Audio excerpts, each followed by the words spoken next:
نبی اور رسول میں کیا فرق ہوتا ہے؟ نبی اور رسول میں ایک چیز تو کامن ہوتی ہے کہ وہ اللہ کا پیغام مخلوق تک پہنچاتے ہیں، جو ڈائریکٹ ہم اللہ سے نہیں لے سکتے۔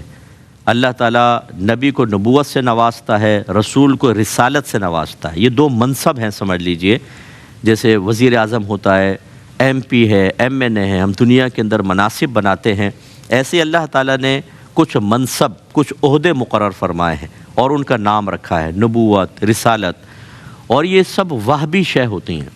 وہبی کا مطلب یہ ہے کہ وہ تحفتاً ملتی ہیں، اللہ کی طرف سے ملتی ہیں، یہ کسبی نہیں ہوتی۔ کسبی اسے کہتے ہیں جس کو ہم کوشش اور محنت سے حاصل کر سکیں۔ تو اللہ تعالیٰ جس کو چاہتا ہے نبوت دیتا ہے، جس کو چاہتا ہے رسالت دیتا ہے۔ تو ایک تو یہ کہ سارے نبی ضرور ہوتے ہیں، لیکن پھر انہی نبیوں میں بعض اوقات اللہ تعالیٰ بعض انبیاء علیہ السلام کو کتاب دیتا ہے، نئی شریعت دیتا ہے۔ شریعت مینس تھیوری، جیسے یہ قرآن ہے نا، یہ تھیوری ہے اللہ کی طرف سے دی گئی، ایسے حدیث یہ اللہ کی طرف سے نبی کریم کے ذریعے ایک تھیوری دی گئی، اس کو کہیں گے شریعت۔ قرآن و حدیث شریعت۔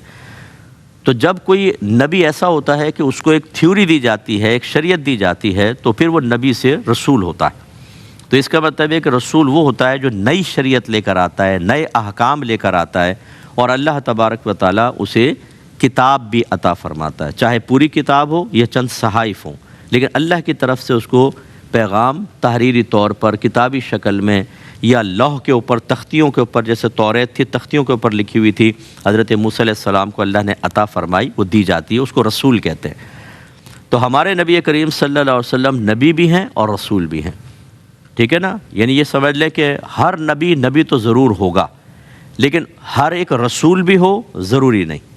ہاں، ہر رسول نبی ضرور ہوگا، پھر وہ کتاب لاتا ہے اس لیے رسول بھی ہوتا ہے۔ تو ہر رسول جو ہوتا ہے وہ نبی بھی ہوتا ہے، رسول بھی ہوتا ہے، لیکن ہر نبی پہ چونکہ نئی شریعت نہیں آتی، ہر نبی نئی کتاب لے کر نہیں آتا، اس لیے بہت سارے نبی تو تھے لیکن رسول نہیں تھے۔ اب آپ فرما رہے ہیں کہ بے شک میں اللہ کا رسول ہوں، تو اپنے آپ کو رسول کیوں کہا؟ کیونکہ آپ کو اللہ نے کتاب عطا فرمائی، انجیل۔ اللہ کا رسول ہوں جو تمہاری طرف بھیجا گیا ہے۔ نبیوں کو کیوں بھیجا جاتا ہے؟ ان کی بعثت کا مقصد یہ ہوتا ہے، دو بڑے مقاصد ہوتے ہیں۔ پہلا تو یہ کہ وہ غیب بیان کرتے ہیں کہ جس کو ہم خود نہیں جان سکتے۔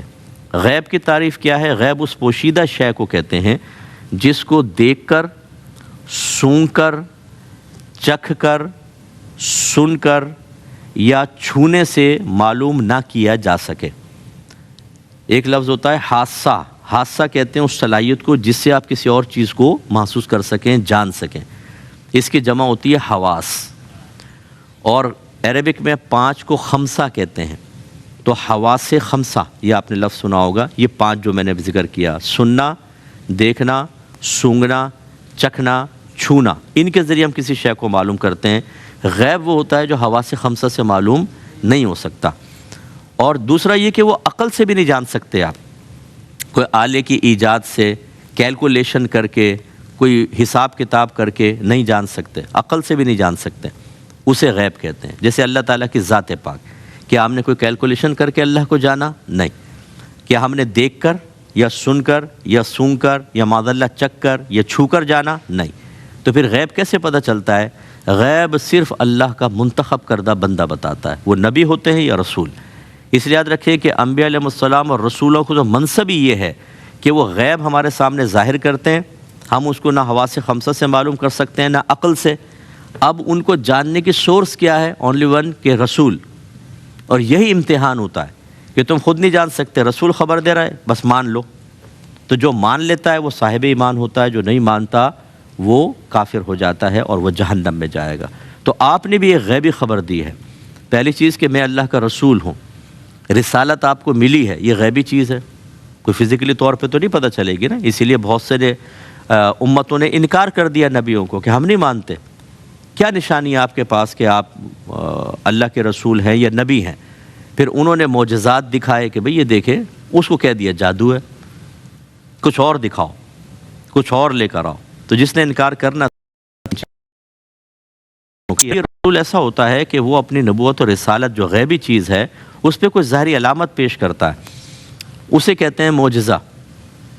معجزہ کا مطلب یہ ہوتا ہے کہ ایک ایسا کام کہ عقل اس کی حقیقت کو نہیں جان سکتی، عجیب و غریب. جیسے نبی کریم نے اپنی انگلیوں سے پانی کے چشمے جاری کیے. اب انگلیوں سے تو بلڈ نکل سکتا ہے، پانی کے چشمے، اور اتنا کہ 1000 کے قریب صحابہ کرام نے پانی پیا، اپنے جانوروں کو پلایا، وضو کیا، غسل کیا، اپنے برتن بھر لیے، پھر بھی وہ پانی جاری ہے. اور سرکار نے برتن سے ہاتھ دست اقدس نکالا تو اتنا صحیح پانی باقی. ایسی کھانا بڑھانے کے معجزات سرکار نے دکھائے. تو یہ ایسا کام ہوتا ہے، معجزہ جو نبی سے ظاہر ہوتا ہے، اور اس کی مثل لانے سے لوگ عاجز ہو جاتے ہیں. اس لیے معجزہ کا لفظی ترجمہ ہے عاجز کر دینے والا. تو یہ پھر معجزہ دکھاتے ہیں کہ بھئی یہ دیکھو میں نے دکھایا، یہ میری نبوت اور رسالت کے اوپر ایک دلیل ہے، مانو. اور پھر بھی کوئی نہیں مانتا تو وہ کافر ہوگا اور آخرت میں اس کا انجام برا ہوگا. تو آپ نے پہلے تو فرمایا کہ میں اللہ کا رسول ہوں جو تمہاری طرف بھیجا گیا ہوں، اس کا مطلب میری رسالت کو مان لو. ایک بات تو یہ. دوسری بات ہے کہ مصدقا لما بین یدی من التورات، میں جو میرے سامنے ابھی تورات موجود ہے جو مجھ سے پہلے موسیٰ پر نازل ہوئی، میں اس کی تصدیق کرنے والا ہوں. کس طرح تصدیق کرنے والا ہوں؟ کہ میں تمہیں انجیل سناؤں گا، تم اس کے مضامین دیکھو اور توریت کے، کوئی فرق نہیں آئے گا. یعنی احکام میں تو فرق ہو سکتا ہے کیونکہ ہر آنے والا نبی پیچھے والے نبی سے اگر رسول ہو تو وہ مختلف احکام لے کر آتا ہے، لیکن عقیدے کے باب میں تو کوئی اختلاف نہیں ہوتا نا. ہر نبی شرک کی نفی کرے گا، توحید کا اقرار کرے گا، فرشتوں کے بارے میں بتائے گا، جنوں کے بارے میں بتائے گا، جنت کے بارے میں، دوزخ کے بارے میں، آخرت کی خبر دے گا اور دیگر چیزیں. تو آپ نے فرمایا جو میں تمہیں چیزیں بیان کروں گا تم دیکھو توریت کے اندر موجود ہیں. یہ اس بات کی علامت ہوگی کہ مجھے اللہ تبارک و تعالی نے توریت کے مضامین کے ساتھ بھیجا ہے اور ایک نئی کتاب بھی دی ہے. تو یہ دلیل ہے اس بات کی کہ ایک تو میری پیدائش ہی بہت بڑا معجزہ ہے کہ میں بغیر باپ کے صرف ماں سے پیدا کیا گیا. دوسرا آپ کا بڑا معجزہ تھا کہ آپ نے بچپن میں کلام کیا، کہ جب بی بی مریم رضی اللہ تعالی عنہا آپ کو لے کر آئیں اپنی قوم کے پاس تو لوگ تو بھڑک گئے کہ بھئی اتنے نیک خاندان کی عورت ہیں اور معاذ اللہ ہو سکتا ہے انہوں نے کوئی برا کام کیا ہو. تو بی بی مریم خاموش رہیں، حضرت عیسیٰ علیہ السلام نے کلام کیا، قرآن اس پر گواہ ہے. بہت بڑا معجزہ ہے آپ کا. اور پھر یہ آپ نے بیان فرمایا اور کتاب بھی پیش کی. تو فرمایا کہ میں تصدیق کرنے والا ہوں توریت کی جو میرے سامنے موجود ہے. اور یہ نبوت کی بہت بڑی دلیل ہوتی ہے. یہی دلیل ہمارے نبی کریم صلی اللہ علیہ وسلم کے لیے بھی بہت بڑی موجود ہے. آپ نے 40 سال تک نہ کوئی کتاب ہاتھ میں لی، نہ آپ نے کوئی قلم اٹھا کے لفظ لکھا، نہ آپ نے کوئی استاد بنایا، اور نہ آپ اہل کتاب جو یہود نصارہ کسی کے پاس نہیں گئے. آپ 40 سال تک نہ کوئی استاد، نہ کتاب، نہ کچھ لکھا، نہ اہل کتاب کے پاس گئے. 40 سال کے بعد آپ نے اعلان نبوت فرمایا اور وہ باتیں بیان فرمائیں جو توریت میں بھی تھیں اور انجیل میں بھی تھیں. یہود بھی جانتے تھے ان باتوں کو اور عیسائی بھی جانتے تھے. یہ نبی کی نبوت کی دلیل تھی کہ جب نبی کریم اہل کتاب کے پاس بھی نہیں بیٹھے، ورنہ لوگ کہہ دیتے نا کہ ان سے سن کر بیان کر رہے ہوں گے، لیکن سرکار کبھی نہیں بیٹھے ان کے ساتھ، ان کی صحبت میں ہی نہیں رہے، کوئی کتاب کبھی نہیں پڑھی، اور پھر یہ شخص ان کتابوں کی خبر دے رہا ہے جس کو اس نے کبھی بھی نہیں پڑھا. تو اس کا مطلب ہے کہ یہ اللہ کے رسول ہے. یہ بہت بڑی دلیل تھی. لیکن بہرحال جنہوں نے قبول نہیں کرنا ہوتا، وہ سورج بھی نکلا ہو تو بولتے ہیں کہ نہیں دن نہیں ہے رات ہے. تو پھر اس کی بات مان لینی چاہیے، یا ہم کہیں کہ ہر بیچارے کہ شاید یہاں کچھ گڑبڑ ہے. تو اتنا واضح طور پر تو یہ ایک بہت بڑی دلیل ہوتی ہے نبی کی کہ وہ پہلے ایسے واقعات کی خبر دیتا ہے جو اس نے نہ خود پڑھے تھے، نہ اس کو کسی نے بتائے تھے، اور پھر وہ ان کی خبر دے رہا ہوتا ہے. تو اس کا مطلب ہے صرف اللہ کے بتانے سے ہے، تو اس کا مطلب یہ اللہ کا مقرب بندہ ہے اور اس کو یہ منصب دیا گیا. اور دوسروں نے کہا کہ میں بشارت دینے والا ہوں ایک رسول کی جو آئیں گے میرے بعد، ان کا نام احمد ہوگا. تو نبی کریم کے صفاتی ناموں میں احمد بھی ہے، بہت زیادہ حمد کرنے والا، اللہ کی تعریف کرنے والا. تو نبی کریم صلی اللہ علیہ وسلم کا نام جو ہے محمد بھی بعض کتابوں میں منقول ہے، اور احمد تو بہت ہی معروف ہے جیسے کہ انجیل کے اندر موجود ہے. یہ وہ تحریفات کر کے بہت سی چیزیں ختم کی گئی ہیں، لیکن پھر بھی ایک بعد میں آنے والے رسول کی بشارت اب بھی بعض کتابوں کے اندر، ان کی اپنی کتابوں میں اب بھی موجود ہے۔ تو ان کو غور کرنا چاہیے کہ عیسیٰ علیہ السلام کے بعد ایک نبی نے آنا تھا۔ اور یاد رکھیں کہ یہ بشارت کیوں دے رہے ہیں آپ کہ بھئی میرے بعد احمد آئیں گے، بنی اسرائیل کو بتا رہے ہیں، حالانکہ عیسیٰ علیہ السلام بھی جانتے تھے، اور اللہ کو تو علم ہے ہی ہے، رکھتا ہے کہ اللہ کو علم ہے کہ میں اپنے حبیب کو کب بھیجوں گا۔ عیسیٰ علیہ السلام کے تو بہت بعد نبی کریم تشریف لائے، تو ان کو بشارت دینے کا کیا مطلب کہ میں تمہیں بشارت دے رہا ہوں؟ ان سب نے تو رخصت ہو جانا تھا دنیا سے، نبی کریم نے تو ان کے سامنے آنا ہی نہیں تھا، تو ان کو بشارت دینے کا کیا مطلب؟ مسئلہ یہ تھا کہ عیسیٰ علیہ السلام خبر دیں، وہ لوگ سینہ بسینہ آگے منتقل کریں۔ انجیل کے اندر یہ مضمون موجود تھا تاکہ جو اس زمانے کے لوگ ہیں ان کے لیے اتمام حجت ہو جائے۔ اتمام مانے تمام کرنا، حجت مانے دلیل۔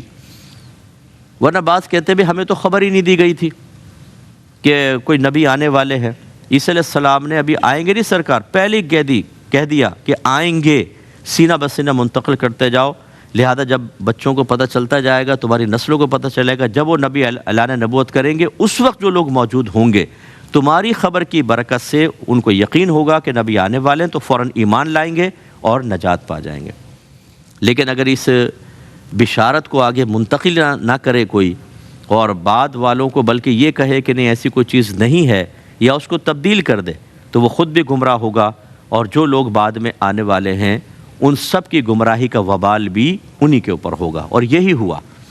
نبی کریم صلی اللہ علیہ وسلم کی بخاری کی روایت ہے، یہ مشکات کے اندر ذکر کی گئی ہے، خاص طور پر ہے، اور دیگر کتب ستہ کے اندر بھی موجود ہے کہ نبی کریم نے ارشاد فرمایا کہ جو بھی یہودی یا عیسائی جو کچھ میں اللہ کی طرف سے لے کر آیا ہوں اس کے بارے میں سن لے، جان لے، اور پھر وہ مجھ پر ایمان لے کر نہ آئے، تو اس کا ٹھکانہ دوزخ ہوگا۔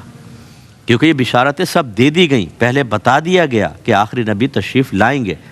تو اب یاد رکھیں کہ ہمارے نبی پر ایمان لائے بغیر نجات ممکن نہیں ہے۔ یہود و نصارہ کو اہل کتاب کیوں کہتے ہیں؟ کیونکہ یہ کتاب والے ہیں، ٹھیک ہے نا؟ ان کو توریت ملی، یہود کو، عیسائیوں کو انجیل ملی، تو اہل کتاب کہلاتے ہیں۔ جو اہل کتاب اپنے زمانے میں فوت ہو گئے، ان کتابوں پہ ایمان رکھتے تھے نبی پر، وہ تو جنتی ہوں گے، کیونکہ وہ تو اس ٹائم یہی ریکوائرمنٹ تھی نا۔ لیکن جب اگلا رسول کوئی آ جاتا ہے اس وقت جو موجود ہوں، تو پچھلی کتاب اور نبی پر تو ایمان رکھنا ہی ہوگا، لیکن اب نجات کے لیے ذریعہ کیا ہے؟ ان نبی پر بھی ایمان لانا۔ تو اب ان کے لیے ایک آزمائش بنی، ان کے جو بڑے تھے انہوں نے حسدن کہ اسحاق علیہ السلام کی نسل سے نبوت اسماعیل علیہ السلام کی نسل میں چلی گئی، وہ ایمان لے کر نہیں آئے، اپنا نقصان کیا۔ پھر انہوں نے کتابوں میں تحریفات کیں، یہ اپنا نقصان کیا، تبدیلیاں کر لیں، بعد والے گمراہ ہو گئے۔ تو یہ ایک تمام میرے جو بہن بھائی ہمیں سن رہے ہیں، اور آپ سب بھی، میں تو پریکٹیکل کرتا رہتا ہوں کہ بار بار سوچیں اللہ تعالیٰ کا کتنا بڑا فضل ہے کہ اس نے آپ کو مجھے اپنے حبیب کی امت میں اور مسلمان گھرانے میں پیدا کر دیا۔ ورنہ اگر کسی اور غیر مسلم کے گھر میں پیدا کرتا تو اللہ کا عدل تھا، کوئی معاذ اللہ ظلم کوئی ہوتا، اللہ ظلم سے پاک و صاف ہے۔ یہ اللہ کا فضل ہے، وہ اللہ کا عدل ہوتا، اور ہو سکتا ہے کہ ہم ان بشارتوں کو معاف کر دینے کی بنا پر ہم نبی کو نبی تسلیم نہ کرتے اور آخرت میں تباہ و برباد ہو جاتے۔ اس لیے اچھی طرح سننے والے بھی اور آپ سب ذہن میں رکھیں عیسیٰ علیہ السلام کیوں بشارت دے رہے ہیں۔ اگر تو ہمارے نبی پر ایمان لانا یہ کوئی ضروری نہ ہوتا تو بشارت دینے کی کوئی ضرورت نہیں تھی، یہ تو خبر دی گئی وہ آئیں گے، ان پر ایمان لانا ہوگا، سوائے نہیں ہے۔ تو لہٰذا معلوم یہ ہوا کہ اگر کوئی عیسیٰ علیہ السلام یا موسیٰ علیہ السلام پر ایمان رکھتا ہے لیکن ہمارے نبی پر ایمان لے کر نہیں آئے گا تو اس کا ایمان ناقص ہی رہے گا، اور وہ آخرت میں قابل گرفت ہوگا، وہ نان بلیورز میں شمار ہوگا۔ اور فرمایا کہ فلما جاءہم بالبینات قالوا ھذا سحر مبین۔ لیکن اللہ تعالیٰ فرماتا ہے کہ پھر جب ہمارے حبیب دنیا میں تشریف لائے، وہ رسول تشریف لے آئے، تو ان کے زمانے والوں نے، کفار قریش نے کیا کہا؟ یہ جو کچھ لے کر آئیں کیا ہے؟ سحر مبین، یہ تو واضح جادو ہے۔ قرآن کو کہا کہ یہ واضح جادو ہے، یہ تو شعر ہے، کبھی سحر بتایا، اور کبھی نبی کریم صلی اللہ علیہ وسلم کے معجزات دیکھنے کے بعد اس کو جادو سے تعبیر کر دیا۔ خلاصہ کلام کیا ہوا کہ جب اللہ تبارک و تعالی کسی کو ہدایت دینا چاہتا ہے تو آپ یہ دیکھیں کہ بہت سارے غیر مسلم از خود قرآن کا مطالعہ کر کے ایمان لے آتے ہیں، اور جب اللہ تبارک و تعالیٰ کسی سے اپنی رحمت کو ہٹا لیتا ہے، تائید غیبی کو ہٹا لیتا ہے، تو تمام تر علامات اور نشانیاں دیکھنے کے باوجود انسان گمراہ ہو جاتا ہے اور تباہ ہوتا ہے۔ نبی کریم صلی اللہ علیہ وسلم کا تو چہرہ اقدس ہی ایسا تھا کہ غیر مسلم کی نگاہ پڑتی تھی نا، وہ زبان سے اقرار نہیں کرتے تھے لیکن اپنے نجی محفلوں میں کہتے تھے کسی جھوٹے کا چہرہ نہیں ہو سکتا، اتنا نور اللہ نے رکھا تھا۔ پھر معجزات، پھر غیبی خبریں، بنی اسرائیل کے واقعات سرکار بیان فرما رہے ہیں، کبھی اہل کتاب کے پاس نہیں گئے تو اللہ نے بتائے ہوں گے۔ پھر قرآن، بس یہ آخری بات آپ توجہ کریں کہ جب سرکار آئے تو واضح نشانیاں لے کر آئے، معجزات، اور ایک بڑی نشانی کیا کہ 40 سال تک سرکار عربوں سے بات کر رہے تھے نا، قریش سے باتیں کرتے تھے، لیکن کسی نے تعجب کا اظہار نہیں کیا، وہ عام کلام تھا۔ لیکن 40 سال کے بعد جب وحی نازل ہوئی اور سرکار نے بیان فرمایا تو وہ کہنے پر مجبور ہو گئے یہ کسی عام آدمی کا کلام نہیں ہو سکتا۔ قرآن کی بلاغت ایسی ہے، اگر آپ پڑھیں نا حدیث، کیونکہ آپ پہ شاید ہر ایک نے باقاعدہ درس نظامی نہیں کیا ہوگا، لیکن اگر آپ پڑھیں تو آپ واضح سے عربک میں فرق دیکھیں گے۔ حدیث کی عربک انتہائی ہارڈ ہے اور قرآن کی عربک انتہائی آسان اور زبان پہ بڑی سہل۔ تو وہ حیران ہو گئے اور ان کو اس کو ماننا چاہیے تھا کہ 40 سال تک جو شخص تمہارے سامنے کلام کر رہا ہے اس نے ایسا کبھی کلام نہیں کیا، لیکن 40 سال کے بعد وہ کہہ رہا ہے یہ اللہ کا کلام ہے، اور تم بھی جب اس کو سن رہے ہو تو کہہ رہے ہو کہ انسان کا کلام نہیں ہو سکتا، اس کی مثل ہم نہیں لا سکتے، تو اس کا مطلب وہ نبی ہے، ایمان لانا چاہیے تھا، لیکن کیا کہا؟ سحر مبین۔ تو اب یہی ایک جو ہے نا تھوڑی سی خرابی آج کے مسلمان میں بھی پیدا ہو گئی، اسے سمجھایا جاتا ہے کہ دیکھو قرآن ہے، حدیث ہے، نبی ہیں، تم عمل کی طرف آؤ، نیکی کی طرف آؤ، گناہوں کو چھوڑو، حرام کو چھوڑو، حلال کی طرف آؤ، لیکن وہ اس کو تسلیم کرنے کے لیے تیار نہیں ہوتا۔ زبان سے انکار نہیں کرتا ورنہ تو کافر ہو جائے گا، لیکن عملی انکار کرتا ہے۔ بتایا جاتا ہے بھی قبر کو جنت کے باغوں میں سے ایک باغ بناؤ، میدان محشر میں عزت والے کام کرو، جنت پہ جانے والے کام کرو، سب چیزوں کا یقین ہے، لیکن اس کے لیے آدمی عمل نہیں کر رہا۔ اس کا مطلب ہے کہ اللہ تبارک و تعالیٰ کی وحدانیت ملی، اس کی قدرت حاصل ہوئی، اس کا یقین حاصل ہوا، نبی باکمال ملے، اسلام باکمال ملا، قرآن باکمال کتاب ملی، لیکن آج کا مسلمان باکمال بننے کے لیے تیار نہیں۔ اس کا مطلب ہے کچھ حصہ ہم نے کفار کی عادات کا لے لیا ہے جس سے ہمیں باہر نکلنا چاہیے۔ اللہ تعالیٰ ہمیں عمل اور سمجھ کی توفیق عطا فرمائے۔